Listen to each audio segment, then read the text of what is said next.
This is a video response to Hythloday, but I certainly hope Amendment and Logic Rolls the Dice might watch it as well. I hope it's interesting. Hythloday made a response answering a lot of my questions about his argument. I'm going to still have some more questions tonight. He also asked me to explain a couple parts of my argument. So that's going to be the framework of the evening, and I'm going to talk about things with his argument and during the parts about definition. He talked about definitions a bit in his video. So I'm going to wrap that all up because it starts at the beginning. And that's the part that's most meta-analysis. So let's get started. So far, no problems with the idea that the universe doesn't care. If you throw a rock at somebody's face, it's not the rock that's going to care about it. So definitions. The sentience feels thing is perhaps a lot like in Mendon. Maybe it's subjective or something. Or Hythloday said he didn't want to use the word arbitrary anymore. So I'm going to talk about definitions now. Eventually what I'm going to do is I'm going to say it's an appeal to science, but first let's talk about the meta-analysis and logic. By logic, I usually, meta-analysis, I refer to Lakatos in his book Proofs and Refutations, where he does to math what he's famous for doing to philosophy of science. And what he says is, these systems we use to solve problems, and I'm going to extend it to logic, although he never does, these create a web of belief. So when someone says, hey, there should be a law of non-contradiction, they've created a belief, and that belief starts to create a web. That we have all kinds of beliefs, and they're kind of patched together in a web of beliefs, and this also happens in each of our problem-solving methods. And these things can patch themselves when they get a little bit broken. What happens is that these webs of beliefs are a set of rules by which things go by, and sometimes you find new data that contradicts what you thought before. Sometimes, in logic, someone does something crazy, like make a proof for the existence of God, and so, but they do it in such a way that fits all the rules of the time. And so what people have to do is make new rules in order to define, where is that person being wacky? How are they? What is it they did that was weird? And say, hey, there's a rule that says you can't be wacky in that way. But there's so we patch up the web of belief by coming new things. There's new data that comes in, and we're like, well, okay, there's new data. I don't have to destroy my web of beliefs, but I can patch it a little bit. I can make new statements to get around the apparent contradiction. But these contradictions become more and more inevitable the more complicated the system of beliefs becomes through the system of patching it. Until, now again, only part can be broken at a time, and you fix parts and parts, but eventually it becomes overburdened with rules and has to undergo some kind of revolution and kind of build a whole new web of beliefs.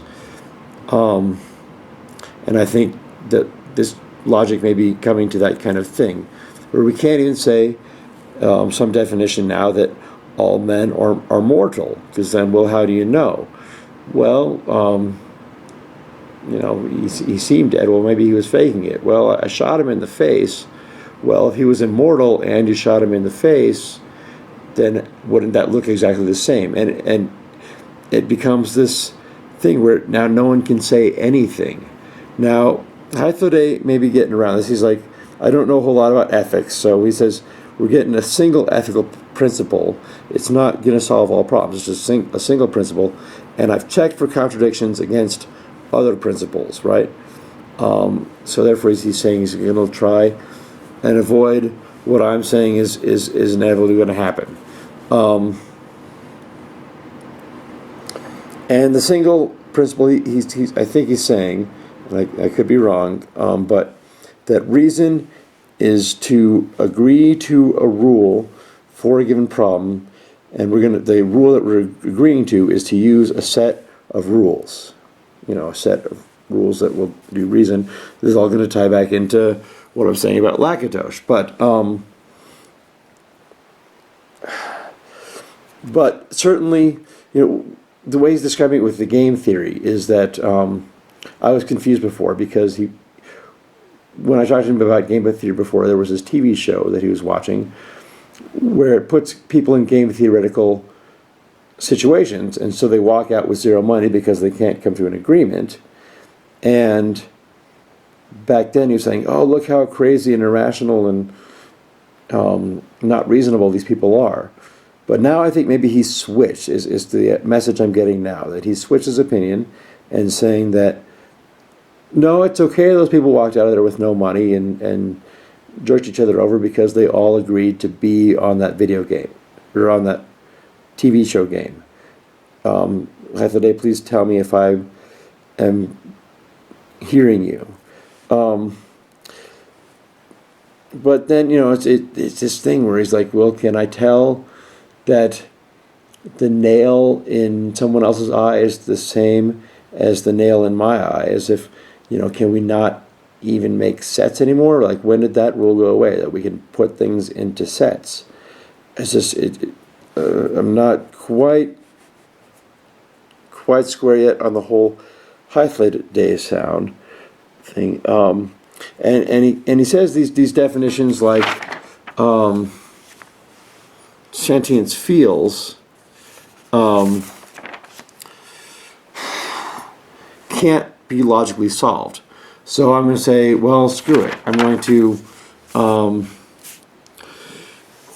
not define this with logic. I'm going to define it with science. And so as an economist, what we do is we have revealed choice. We have revealed preference theory. And what revealed preference theory says is that it's like doing quantum physics. We can't see the small particle, but we can put it in some detector and find out things about it. So I can't see your preferences, but I can put you in a detector called a grocery store and see what you do. And this has been third-party verified. Economists have to do it all the time in order to do experiments or to see what's going on with the data. Revealed preference theory is, accepted in the mainstream economic problem-solving kit. So, is that going to work? Hythloday's not wrong. He's right. There's always things to ask as far as like, how do you know? When he talks about definitions and he says that it's a definition based on an idea is a conclusion, based on not some kind of understanding is a conclusion, and he's not wrong. So there's always deeper good to go down there. So does the revealed preference theory do much when, like, someone buys 30 toasters, and we're saying, oh wow, does this guy really like toasters? When in fact he buys them as a crappy Christmas present for everyone at the office who don't like them either, and then regift them, and it turns out no one likes the toasters.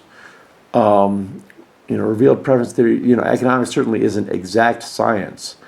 And then another philosophy of science problem with revealed preference theory is that if we apply that theory to chemistry, we're going to get some weird results where two hydrogen atoms form up with an oxygen atom and make a water molecule because they want to. How can we tell? Well, they do it all the time.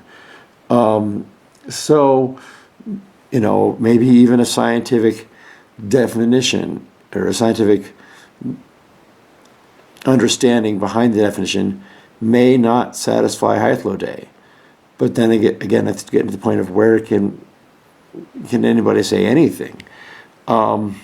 Okay, that's all I have to say about definition. Premise one seems to be okay. The first line, he didn't say to talk about anymore.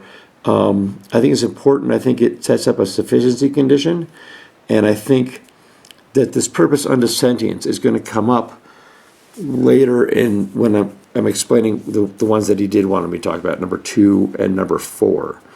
So number 2 is this Pareto Pareto improvement leads to an ought, and Hythloday said he disagrees with prescribing a game that ought to be played.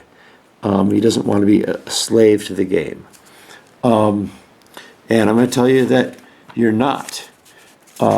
This game is awesome, but first, to get there, we're going to have to do a little bit of four-dimensional math. I'm just doing 4 dimensions just to keep people from being too scared about multiple dimensions. If, when I'm doing things on a flat thing, how does that comport to perhaps a 4-dimensional version of it where there's more numbers?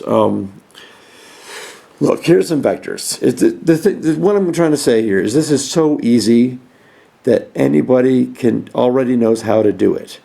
A vector is just a number with a bunch of numbers in it. So like here's the point 3, 5. It's 3 units over and 5 units up. So that's a 2-dimensional number, a 2-dimensional vector called 3, 5. In a lot of ways, these are just treated like numbers.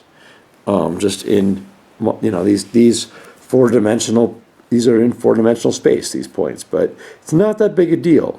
So this is vector multiplication, and it's so easy, you already know how to do it. You get 2 times, this is so much easier in like economics than quantum physics, right? This is a quantity of various, this is, good 1, good 2, good 3, good 4. So we're going to buy a bunch of goods at a certain price and see how much we spent is all we're doing here. So I want to get 2 of the first good, I want to get 1 of the second good, I don't want any of the third good, I want 1 of the last good. And the first one costs $1, and the second one costs $3, this one costs $2, this one costs $1. So with vector multiplication, it's going to be really easy. Just going to come across 2 times, we're going to make a sum of all the products. 2 times 1 is 2, plus 3 times 1 is 3, plus 2 times 0 is 0, plus 1 times 1 is 1, which gives us 6. We spend $6 to get 2 of the first thing, 1 of the second thing, and 1 of the fourth thing. Easy, right? Just because something is in multiple dimensions doesn't mean it's hard. Now sometimes it leads to crazy shapes, like here we've got this square becoming a triangle because this is a 3-dimensional shape. So on one side it can be a square, on the other side it can be a triangle. Now that kind of happens, but most of the time, or a lot of times, things retain their shape. Like a square on in a 2-dimensional piece of paper still is square, has squareness to it. If I have that square floating around a 3-dimensional space, it still has squareness. The same thing is true in 4-dimensional space. It still has a squareness. Now squares can also be like cubes, like a 2-dimensional square can be a square in 2-dimensional space, and that same kind of idea can also be a 3-dimensional shape called a cube, and it also has some squareness. And you can have a 4-dimensional shape called a hypercube, but it's still got squareness in it. A point in 2-dimensional space is a point in 3-dimensional space is a point in 4-dimensional space. A lot of things won't change in multiple dimensions. It's really easy there. So here we're going to use some of it in that Pareto problem. So the definition of Pareto improvement is when at least one person is made better off and no one is made worse off. And this better off is according to their subjective preferences. So here we have some preference vectors in this model. This is Hythloday. He's got 2 bananas and 3 apples, his preference vectors, he gets 2 units of happiness for each apple. He gets 4 units of happiness for each banana. So 2 times 3 is 6, plus 4 times 2 is 8. So he's got 14 units of happiness. And we can do the same thing with M&M's. M&M's got 4 bananas, 2 apples. He gets 3 units of happiness for apples and 1 unit of happiness for bananas. So 6 times 4 is 10. So there's 24 units of total happiness in this economy. But then, Inmendham says, hey, look, Hythloday, I'm going to trade you a banana for an apple. How about that? And they check it out. They do that. So now Hythloday has 3 bananas and 2 apples. So he's get 2 times 2 is 4. 3 times 4 is 7. What? No, 3 times 4 is 12. 4 plus 12 is 16. So he's gone from 14 units of happiness to 16 units of happiness. He likes the trade. In Mendham, he's got 3 apples, and he likes them for 3. So 9, 3 bananas at 1 is 3. He gets 12 units of happiness. So in this economy, there's, Mendham had 10 before. He's got 12 now. In this economy, there's 28 units of happiness when there was only 24 before. And this is magic. The number of bananas and apples hasn't changed. Their preferences hasn't changed. But just by doing the trade, value has been created in the universe. Now, it's not really out of thin air. The value comes out of their subjective preferences. And Hythloday, I've told you before that subjective preferences are necessary. And here they are, creating value in the universe. It's the same magic as doing art. You're making something that wasn't there before. Making a YouTube video is doing magic.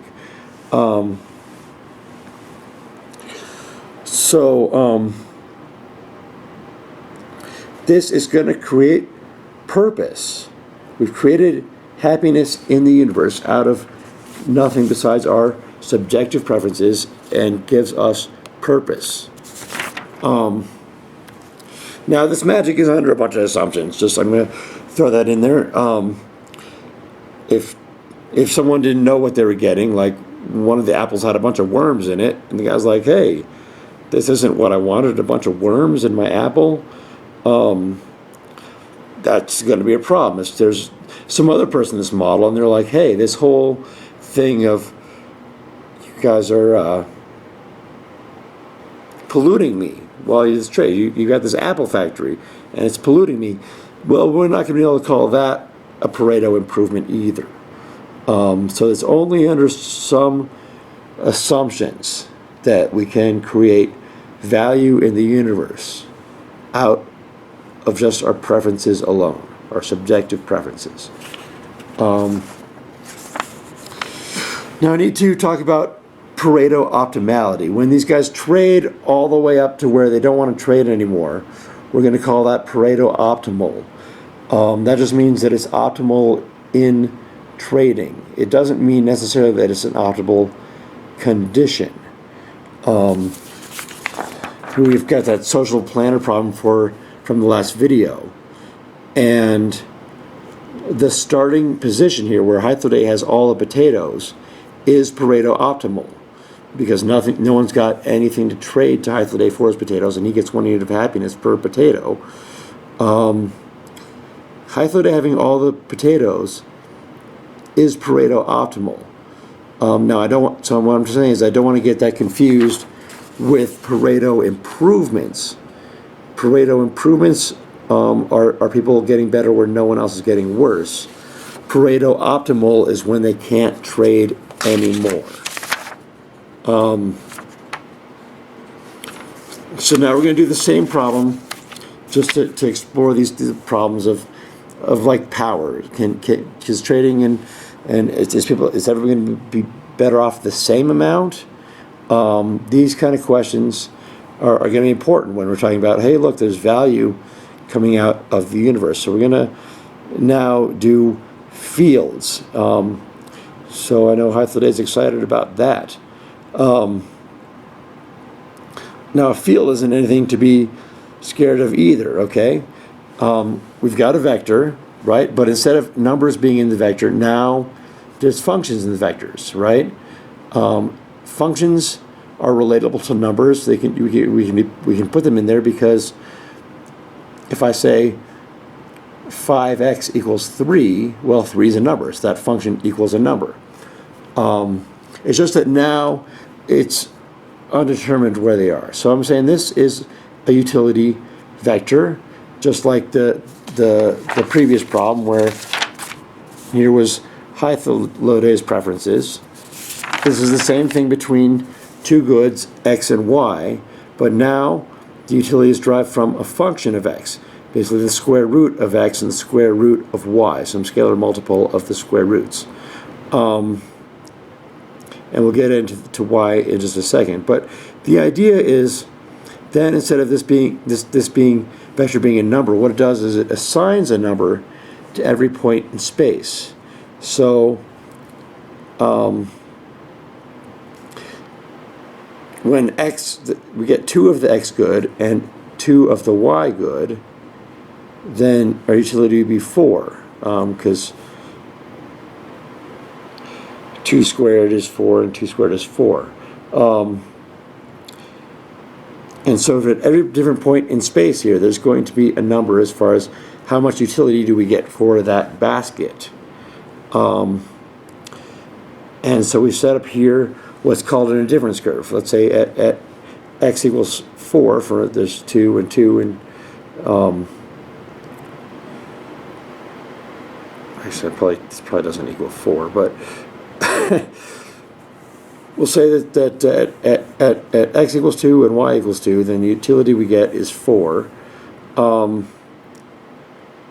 There's going to be other baskets that also equal 4. Maybe, I've got 2 of the x good and 2 of the y good equal 4, but if I get a little bit more, if I trade some of the x for a little bit more y, or trade some of the y for a little bit more x, I'll be indifferent between that basket and this basket. I'll still get 4 units of utility. And then there's, up here, more indifference curves where this is 5 units of utility and 6 units of utility, and it gets more the farther it gets away from the origin.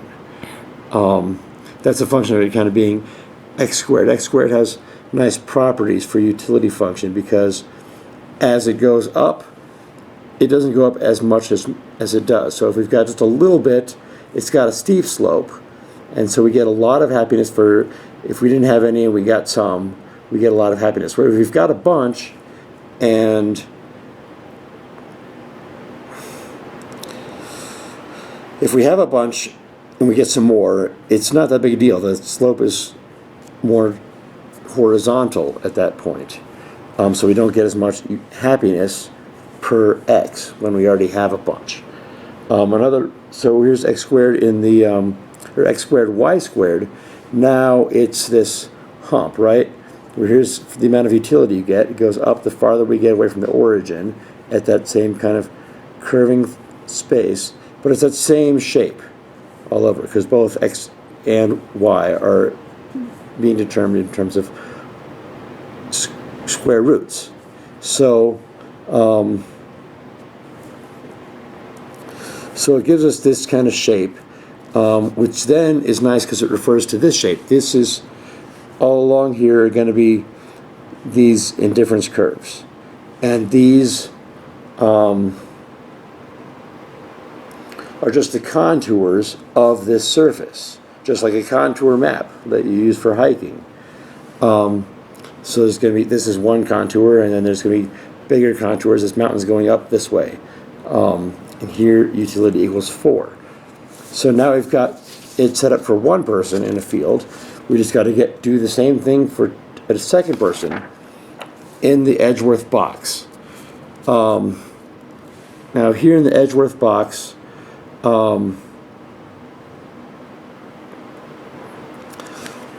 it's still two dimensions.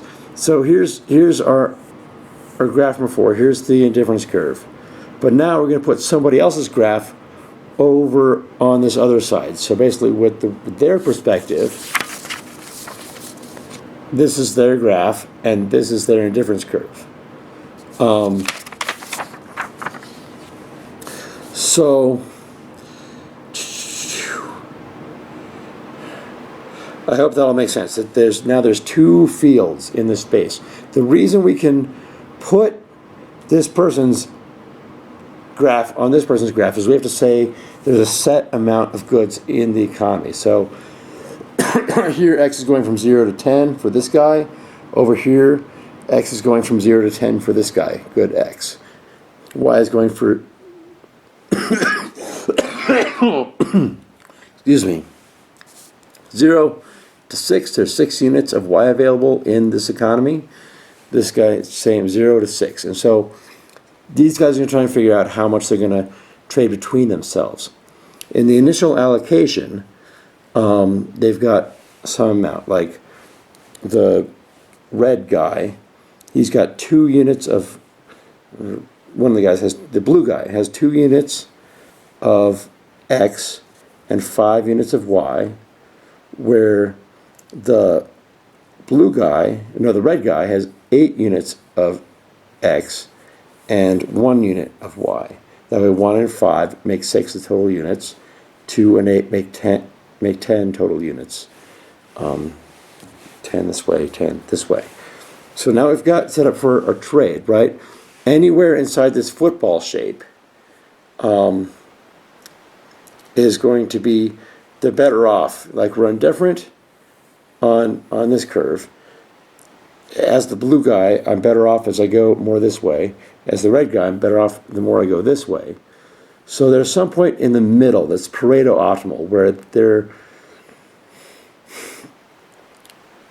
indifference fields have the same slope. And that's where we'd like to get them to be. But if one person has more power than the other one, they can be anywhere in this football and say, hey, I'll make you this offer. And if they've got enough power, the other guy has to take that offer, even though it's not the best offer. They're still a little bit better off than they were before. And over time, this is where the inequality comes from. The more we iterate the same game, the person with more power gets more and more power each time. So there's certainly problems with utility. We can make value come out of thin air, but working out between two people can be hard. So that's, again, what I'm kind of getting to in the conclusion of the proof, right? Where it can be hard to bridge the is-ought gap. When one person's better off and no one's worse off, then value is created, and therefore there's an ought. It's created right out of our preferences. Okay. So on number 4, Hythloday just said he was kind of lost in step 4. So step 4 is kind of rough because that's where I'm really doing most of my mapping.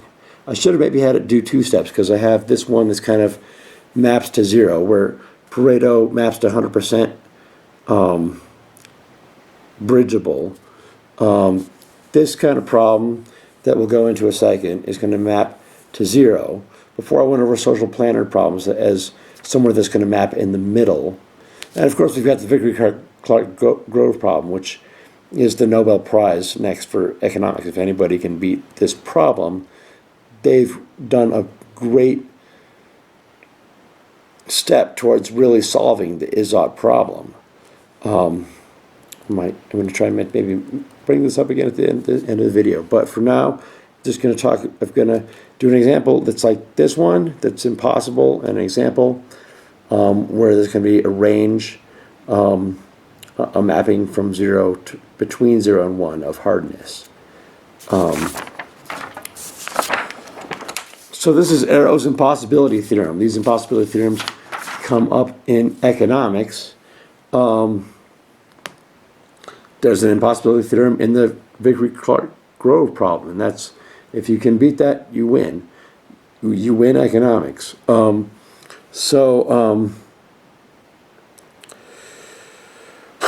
This model is basically impossible to beat. It's set up to be impossible to beat. We've got 3 agents, and they're trying to decide what to do. Agent 1 prefers proposition A better than proposition B, and he prefers proposition B better than proposition C. Agent 2 prefers proposition B better than proposition C, and C better than A, through like C, A, B. So this is a lot like this thing I said before. 1 wants A and 2 wants B, and what are you going to do about it? This is set up as to be impossible. Like, how are we going to resolve it between these guys? The point isn't to try and solve the problem. The point is to use this problem as to see where algorithms are going to go wrong. Algorithms for solving problems. So I can't say A, or I can't say B, or I can't say C, because if I said any of those, if I said A, then 1 is basically a dictator. He gets what he wants, and no one else gets their first choice. So dictatorship, we're probably saying, is not the best thing. Vote is going to have a hard time with this model because, well, they're hard for votes. Trade, though, it could do something interesting depending on the values that we assign to these. Let's say 2 really did not like A, but he was kind of indifferent between B. He liked B better than C, but just a little bit, right? He might say, hey, look, 3, I will vote for C. And, he's not even trading. He's misstating his preferences. He says, hey, I'm going to vote for C, and I'm going to lie and say I like C better, and that way at least I don't get A. And therefore he and the idea is maybe he and 3 could kind of trade, or it's not honesty proof. He's going to say his wrong preferences, and that's going to screw a thing, and that right there is important because we can use combination algorithms to try and solve these problems, or like the potato problem from yesterday, use combinations of different strategies. And so what this trading thing says, or this lying strategy that 2 would do says, is that society could have a preference where, using rules of your classical logic, B or C, the idea of B or C is preferred to A. Society prefers, as a strategy, C or A to B, and A or B to C. Now, so here's a situation that we then transform this a little bit more. Society prefers A over B, prefers B over C, and prefers C over A, which is non-transitive, right? Where all the individuals in the model had set up with transitive preferences. They can't do that. If they prefer A to B and they prefer B to C, then they have to prefer C to A, or vice versa. It's all waggy, but you get the idea. And it's just so that we can map it to a number line. Whereas societal preferences in the aggregate can't be mapped to a number line, and that is an amazing thing. Look, it kind of contradicts this premise number 1, where any purpose sentience have is under sentience, because they don't want the same thing. In fact, we can't even map individual preferences to the same mapping as societal preferences because of the transitivity problem. So it's interesting. This seems to say like the idea of this is like systems of voting and whatnot are impossible to do perfectly, and But what we get out of it is that life as a whole has its own set of preferences that are completely different than adding up all the preferences of the individuals in life. So I think it brings up a big question about the purpose of sentience have to sentience or sentience has to sentience. I think it's amazing. I think this really says something. Now that's probably kind of spirit sciencing it quite a bit, I guess, but well, that's the evidence. Here's a more sophisticated version of maybe like what voting's going to do, and this is going to map things between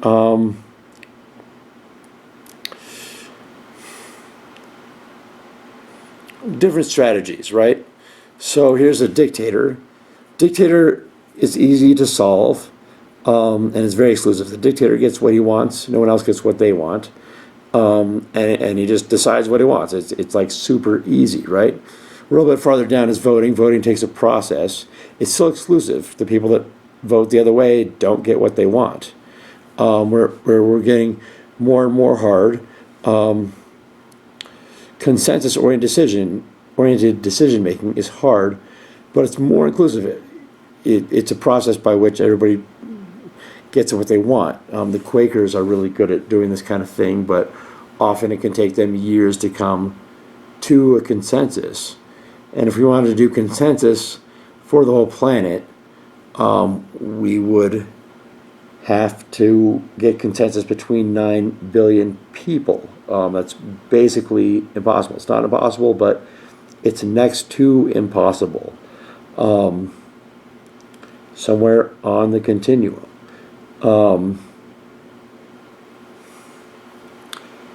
So I guess I'm going to end by talking briefly about Vickrey Clark Grove, because this is the problem right now. It emerges out of game theory, and it's the same idea where we're trying to make a system that does three things that people, it's got to be Pareto efficient. People can't trade after the strategy does an allocation. It has to have participation. And these are all market design things that economists are using to design markets in missing markets, markets that don't have a price mechanism.